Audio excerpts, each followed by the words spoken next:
امام شافی کی ماں نے جب امام شافی کو روانہ کیا نا تو وہ گئے جا کے امام مالک کے پاس پڑھتے رہے۔ جس دن امام شافی فارغ ہوئے لوگوں نے امام شافی کو اتنے انعام دیے، کئی اونٹ انعامات سے بھر گئے۔ امام شافی کی والدہ بیوہ تھی اور ایک ہی بیٹا تھا جو کمائی تھی راہ دین میں ڈال دی۔ تو جس دن امام شافی کئی سالوں کے بعد واپس آئے تو آپ کی خالہ اور آپ کی ماں امام شافی کو لینے کے لیے مکہ سے باہر، شہر سے باہر آئیں تو ایک قطار اونٹوں کی نظر آئی۔ تو امام شافی کی ماں نے دیکھا کہ یہ اونٹوں کی قطار کیسی ہے، تو کسی نے کہا یہ تیرا بیٹا آ رہا ہے اور اس کو اتنا مال و انعام دیا گیا ہے کہ وہ مالا مال ہو گیا ہے۔ امام شافی کہتے ہیں جب میں آیا تو میری ماں ایک ریت کے ٹیلے پہ بیٹھی تھی، میں نے چھلانگ لگائی، ماں سے سلام کیا، لیکن ماں کے چہرے پہ غصہ تھا۔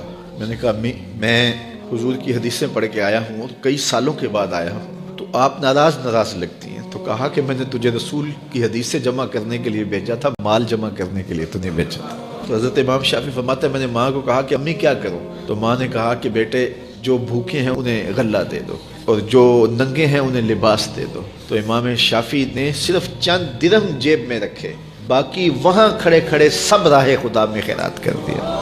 ایک بیوہ کا یتیم بچہ آج آ رہا ہے اور اتنا مال، ماں کو تو نہال ہو جانا چاہیے کہ میرا بچہ دین بھی پڑھایا اور اتنا مال و دولت بھی لے آیا، لیکن کہا شافی تجھے میں نے دین پڑھنے کے لیے بھیجا تھا، دنیا کے لیے نہیں بھیجا تھا۔ جب مائیں ایسی ہوں بیٹے امام شافی ہی بنتے ہیں تو اپنی اولاد کے سینے کے اندر دنیا کی جو رغبت پیدا ہو جاتی ہے اس کو نکالنے کی کوشش کریں۔ یہ دائیں بائیں پھیلے ہوئے محل، کوٹھیاں، دنیا داریاں، یہ چمک دمک دیکھتی ہیں نا اولادیں، تو میں نے دیکھا مدارس دینیا میں پڑھنے والے علماء کے بیٹے، پیران عظام کے بیٹے، وہ بھی دنیا کی چمک کے پیچھے دوڑتے ہیں۔ اور میاں تم کیوں دوڑتے ہو؟ تمہارا سب سے بڑا سرمایہ محمد عربی کا دین ہے۔ کیا ہوتی ہے دنیا کی چمک؟ ہماری تو ساری عزت حضور ہے۔